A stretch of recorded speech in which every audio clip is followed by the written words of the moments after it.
My parents spent all my wedding money on their favorite daughter, my twin sister, Allison.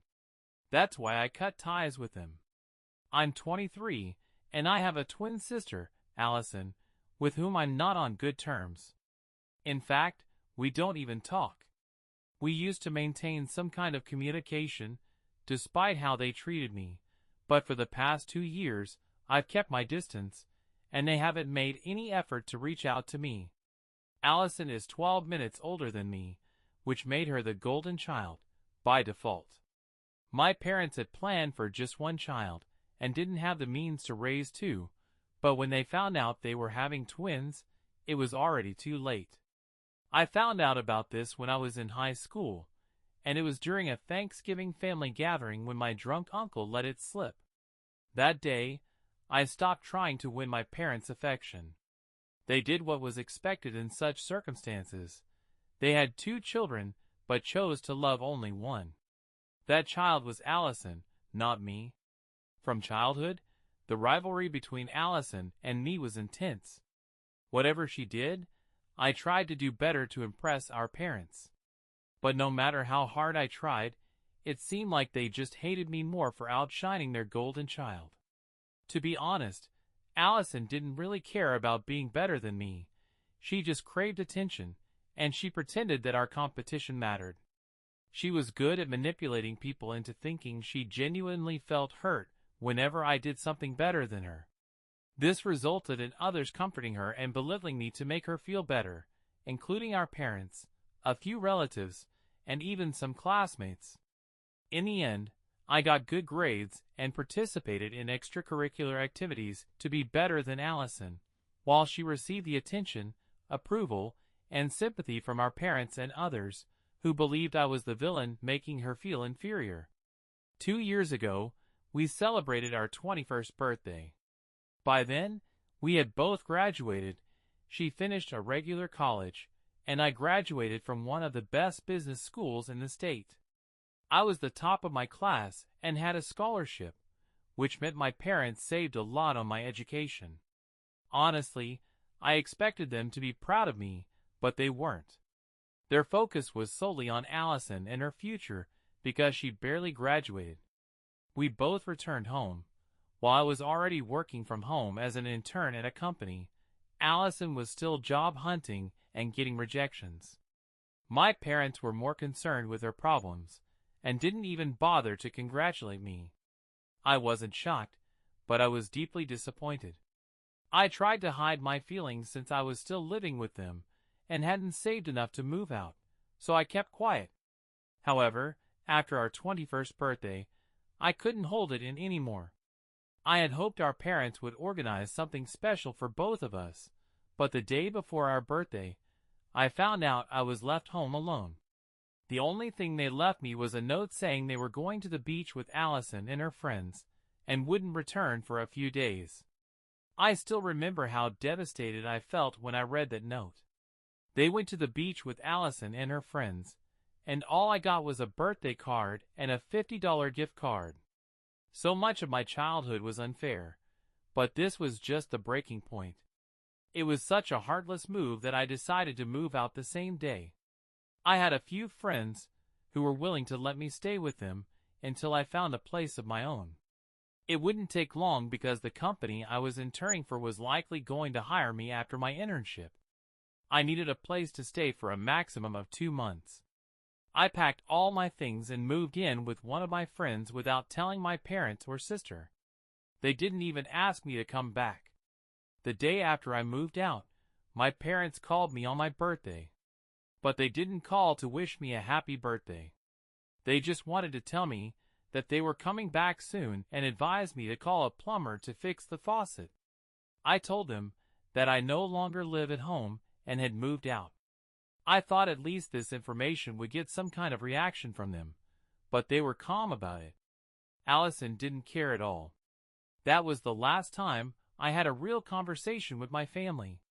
Since then, I haven't gone back home, and I haven't heard from them. Sometimes I hear about Allison's life from friends, but that's all. For the past 2 years, I've worked hard and now have my own place. It's not a mansion, but it's a nice apartment in a good neighborhood. My income covers the rent, which is great because most people my age wouldn't have reached this level of income so quickly. I'm satisfied with how my life has turned out and try not to think about my family. I know that Allison married some businessman a few months ago, someone almost 10 years older than her. She's now living in California and enjoying her life. Then, 2 days ago, I got a call from my uncle, who said I urgently needed to visit my parents because they had been in a serious car accident and wanted to see me. I rushed to the hospital because I'm not that heartless. When I arrived, I found out that they had been in the hospital for several days. A truck had hit their car. They survived but had serious injuries.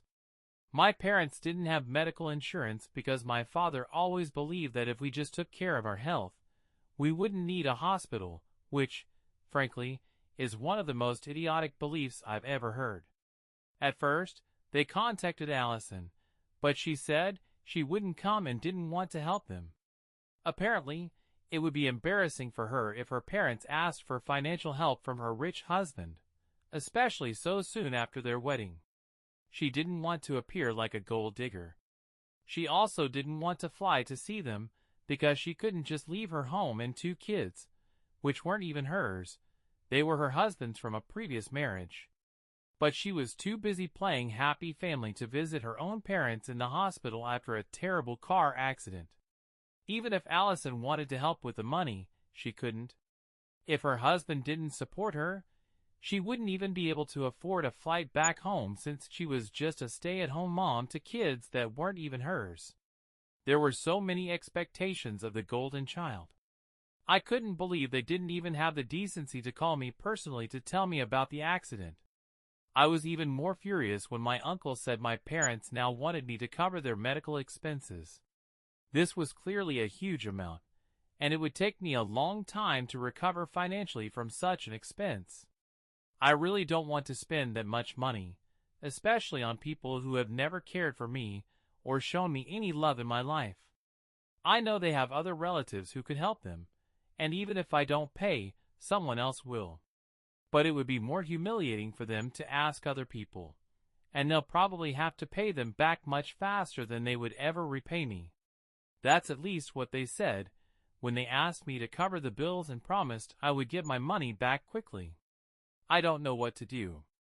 I'm in a tough situation. I can either humiliate my parents by refusing to pay their medical bills and take care of myself, or I can pay for them, lose my own money, and then wait for them to pay me back. If I'm completely honest, I don't want to help them. We haven't talked for the last 2 years, and my relationship with my family has been terrible my whole life. Now, they feel almost like strangers to me. But this would mean that I'm no better than Allison. I'd be the bad person if I don't want to help my parents pay their medical bills after they were in a terrible car accident. Update 1. I've decided not to help my parents. It was a very difficult decision. But to be honest, I knew their bills would eventually be paid, so they had nothing to worry about. My parents asked for my help simply because they didn't want to turn to other relatives. Too much selfishness. I haven't told them yet, because how can you tell your family that you're not going to help after they've been in such a terrible accident? It's been almost 5 days since I saw them, and reading the comments, I realized that I'm still subconsciously competing with Allison. She didn't help our parents, and I felt the need to step in and prove that I'm the better daughter or something like that. I think I'll never be able to shake this competitive spirit, no matter how hard I try. It's just part of who I am. Most of the comments said it was foolish for my parents not to have insurance, and I agree. If I had been a part of their lives, I would have insisted they get it. My father didn't even have car insurance because he thought he was a great driver. They were lucky that the truck driver caused the accident, or they would have had to pay for the car repairs as well. As for their financial situation, many people have asked. I would say that my parents are fine. They're not rich, but they're not poor either. My father is the head of the sales department in a company, and my mother works in HR for a smaller firm. Their combined income allows them to live comfortably, especially now that they don't have to support Allison and me anymore. When we were kids, Allison and I didn't face financial struggles, but we couldn't expect a lavish life either. But I can't understand why they can't just pay their own bills. If they can borrow money and promise to pay it back, why not just pay the bills themselves? They didn't offer me that option. I don't think I'll ever get an answer to that. Update 2. I told my parents I wouldn't cover their expenses. They've called me all week, and yesterday, I finally realized that I couldn't keep ignoring them while they were still in the hospital. So, I answered their call and told them I had thought it over and didn't think it was necessary to help. As expected, they didn't take it well and got very angry. My mom yelled at me as loudly as she could, even with broken ribs, calling me ungrateful and much more. My dad just said that I was no longer their daughter and hung up. After my mom finished yelling at me, it didn't bother me as much as I thought it would because, honestly, I stopped feeling like their daughter a long time ago. I can't even remember the last time I felt loved by them. They deliberately ignored me and didn't care about me for 2 years just because I moved out after they ignored my birthday. So, I never really had parents. I'll just keep living as I have for the past 2 years, maybe even longer. It doesn't affect me the way my parents thought it would. Unfortunately, my uncle called me after this conversation with my parents to scold me again, but I hung up almost immediately. Let them think what they want. At this point, I really don't care. Later, my uncle texted me saying that my parents have other relatives they can ask for help, and that now they've decided to use the money they had saved for Allison and my wedding. They've already spent most of the wedding fund on Allison's wedding, and the rest went on a trip to Europe. That's why they have almost no savings left. That's why they can't pay their expenses themselves. Well, one mystery solved. Of course, my uncle told me this to make me feel guilty, but instead, I felt relief knowing I didn't waste my hard-earned money on my parents. They irresponsibly spent their own savings, and that's not my fault. The lack of insurance is due to their own delusional beliefs. Again, not my fault. Now they can borrow money from their relatives or go elsewhere, but I'm not giving them anything. Update 3. Something strange happened today, and I need to share it with someone. I can't tell my friends about what's going on because most of the people I talk to now have only known me recently, and I don't want to share my family story with them. So the internet is all I have.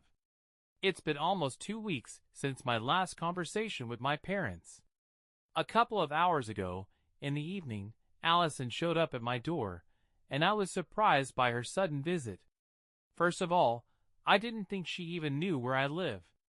One of our old high school friends told Allison where I live, and she did some digging to find my exact address.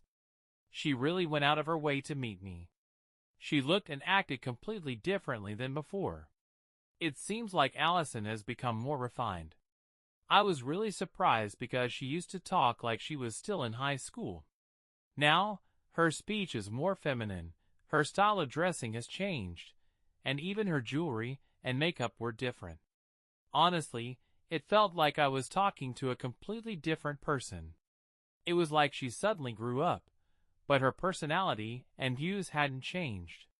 I let her in, and was genuinely surprised by her visit, but I was also curious to know why she came. So, after some small talk about her life, she casually told me everything she's been up to and bragged about how wonderful her life is as a stay-at-home mom with 2 kids, married to a wealthy man, not worrying about anything except her nails. I was waiting for her to get to the point, nodding politely as she rambled on about how underappreciated the role of a traditional housewife is. She even suggested I do the same, which I could barely stand. I just wanted her to get to the point. After about 15 minutes of talking about her life, she said she came back because, according to her, our parents begged her to visit after the accident. They didn't want her money. They just wanted her to be there for them. After 2 weeks, she finally returned and decided to stop by to bury the hatchet between us. Things went well at first, but then she started complaining about how demanding our parents had become and how they were disrespecting her new family. She went on and on about how she had to leave her 2 kids with a nanny to visit our parents, and how she hated them for forcing her to choose between them and her kids. I'll never understand why she keeps calling them her kids when she didn't give birth to them. She told me a lot about her marriage and her husband, even though I didn't ask. From what I understood, the man she married only did so to increase his chances of gaining at least partial custody of his children, which he achieved. But she thought he truly loved her, or something like that. He fought for custody, and since he was a busy businessman, he didn't have time to pay attention to the kids. His ex-wife used that against him. Then he announced he was getting married right after the divorce was finalized, which tipped the scales in his favor. Allison told me all of this while bragging about how she saved those kids, but to me, it sounded like her husband just used her. They had known each other for less than a year when he proposed to her, so it was clear that he didn't love her. No one falls in love that quickly, especially after a divorce. She seemed blissfully unaware, or maybe she knew he didn't love her, but was willing to turn a blind eye because of his big bank account and the nanny for his kids. She also blamed our parents for wanting her to be with them after their accident. Apparently this took away time she could have spent with her new family, which consisted of a husband who probably didn't love her and 2 kids who weren't even hers by blood and treated their nanny the same way they treated her. If the word ungrateful had a face, it would be Allison's. I'm not a fan of my parents, but honestly, when she talked about how demanding they were, I couldn't believe this is the person who rejected me time and time again. Then, she got to the point of her visit, and said she was planning to leave in 2 days. She promised our parents she would stay for at least a month, but now she was tired of hearing them talk endlessly about the accident and how it was the worst experience of their lives. She said she needed to get back home, and now she wanted me to reconcile with them and take her place because she didn't want to feel guilty for abandoning them when they needed her. She didn't know that our parents had once again rejected me because I refused to help pay their medical bills. They probably don't even talk about me, so this was never mentioned in front of Allison.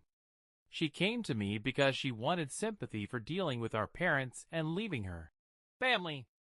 Now, she wanted to use that sympathy to make me take her place and be the emotional support for our parents because she couldn't handle the task.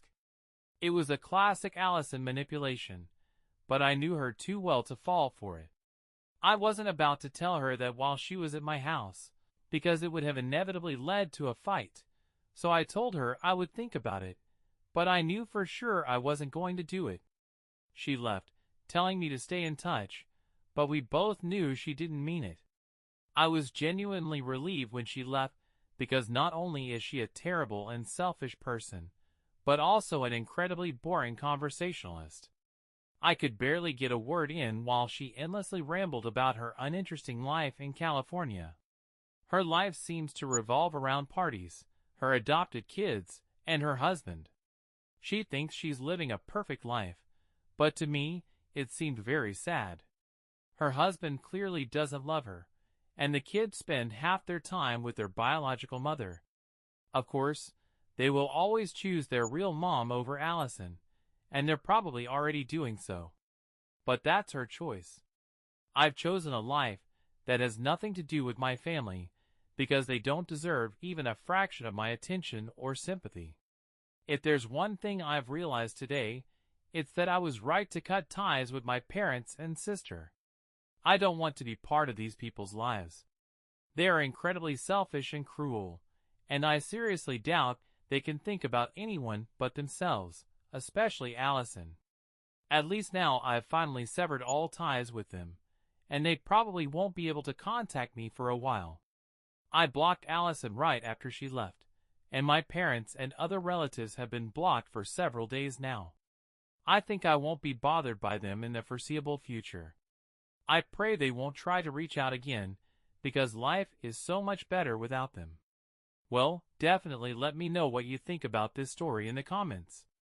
Thank you for watching this video until the end. Check out our previous video, which you'll find here. Don't forget to subscribe to our channel, so you won't miss similar videos. Good luck.